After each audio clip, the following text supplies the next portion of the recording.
Comments? Okay. Dry area. I'll comment it, and I believe in democracy, so vote exactly how you want. But what I did not want is for HEB, who has funded the PAC for the Heights Beverage Coalition, to come in and spend $100,000 and tell people the only thing we're getting is an HEB. I love HEB. They are a great community player. I love JJ Watt. I love those commercials. I think it's great, and I don't want to. It's this election. It's not about HEB. It's about changing the fabric of my community. Go ahead and pull up our website. The thing you must remember, in a non-deed restricted area, one of the major protections that we've had since 1912 has been this dry area. It has kept out in the 50s and the 80s and the 90s every major gas station from being on the feeder road and the corner of 11th and Heights Boulevard. The Conocos go out, not because they couldn't sell enough gas, it's because they couldn't sell beer. I mean, that's where they make the money. And so when you change the ordinance and you allow off-premise sale, and look, none of you drink as much as I do every day. And none of you come close to buying the amount of alcohol that I buy on a weekly basis. I am all for alcohol. I am all for drinking. I'm all for public consumption of alcohol. It's just fine with me. But for the neighborhood perspective, am I willing to go where we already have an enormous amount of liquor stores? Am I willing to drive to Specs over in Midtown? I probably am before I want a Specs somewhere right in the middle of my neighborhood. What I don't want is along the feeder road of I-10 to become filled with Valeros and Shells, because when it's a Valero and Shell, the thing behind it, the little house, remains a rental house forever. When that's a rental house, the $1 million house beside that is diminished in value. So all of a sudden, where we haven't had this large influx of convenience stores, I think you're going to get at Heights and 10th, where there once was a convenience store, instead of a Pilates shop, you're going to go get a convenience store again, because they make a lot of money selling beer and wine. The CVS's and the Walgreens will all sell beer and wine. I don't really care so much about that. The smoke shop at the corner of Washington and Heights, where you can't even park to get to, can move right over to Heights and 4th, sell beer and wine, subsidize their smoke shop, and create a whole different change of the atmosphere of my neighborhood.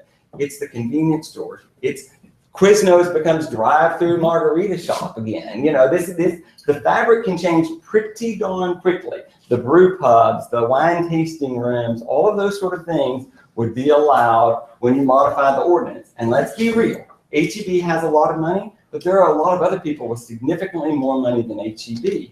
And they would change then. The next wave would be Tillman Fertitta funding a deal to change all the restaurants, which will put out the restaurants. My friends are at 8 Row Flint, but I assure you, Conoco has a hell of a lot more money than Ryan and Morgan do. So the highest and best use of 8 Row Flint is a gas station selling beer and wine, as is the dry cleaner across the street from it, as is the car wash at the corner of 16th and Yale. It's 50 cents a car wash over here at the quarter machine. Where do you think these people are going to go? The vacant tract of land at Ashland and 23rd is prime to be a Sam's Club or a Costco or one of those sort of things. They have the money, and they make their money selling beer and wine. And it will change the character of my neighborhood, where if the neighborhood would think about it beyond HEB, and I'm all for HEB, I'm in real estate. I can sell them a tract of land 1/2 mile from there that'll be larger than the old Fiesta tract that already backs to residential. And when you put a parking garage underneath it and this towering HEB on the 2nd and 3rd floor over there, there's no way I could not say, in the real estate perspective, it wouldn't diminish the value of real estate nearby. And so, for me, as the neighborhood, perfectly, it's protected my neighborhood because Walmart is across I-10 and Target is across I-10. We have a good quality of life because we have access to those sort of things. But the tract of land at Yale, right here, when it's now going to be available, that tract of land wants to be a Costco.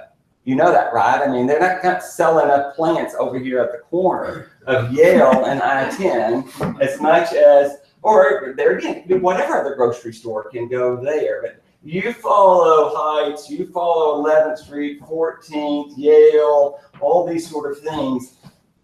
It wouldn't take long to start down that path.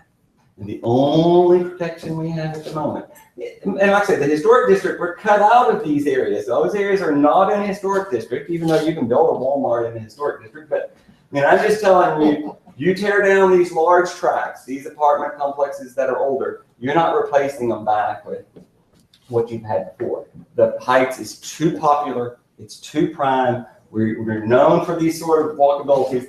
And like I said, I'm okay. We have liquor stores. We have plenty of opportunity right over here for people to go and drink and have fun. And it hasn't diminished the quality of life. I don't really think it's hurt the patrons or anyone. What's that? You remove that protection, I'm thoroughly convinced that you modify the character of the neighborhood. And people they want to keep Austin weird. Damn it, you got to keep it weird. If you want to keep the Heights quirky, you know, I get these lectures about, oh, we need to move into the 21st century. I'm all about the 21st century in my Range Rover over there. But I'm just telling you, I don't need to have beer and wine right here. I'm happy to drive just a quarter mile further. A quarter mile is all we're talking about here, folks. To preserve this neighborhood and let them go here and let them go over here. And I think they can go right here on the other side of Shepherd and Durham. All this is fine. I have no issue with go play right over here. Fiesta Beverage March right here. Liquor stores all up and down here and here and here. I mean, there's plenty of opportunity for you to get beer and wine off premise. Why do we really need to be in what is a predominantly residential neighborhood? And why can't we just go and protect that for another 100 years?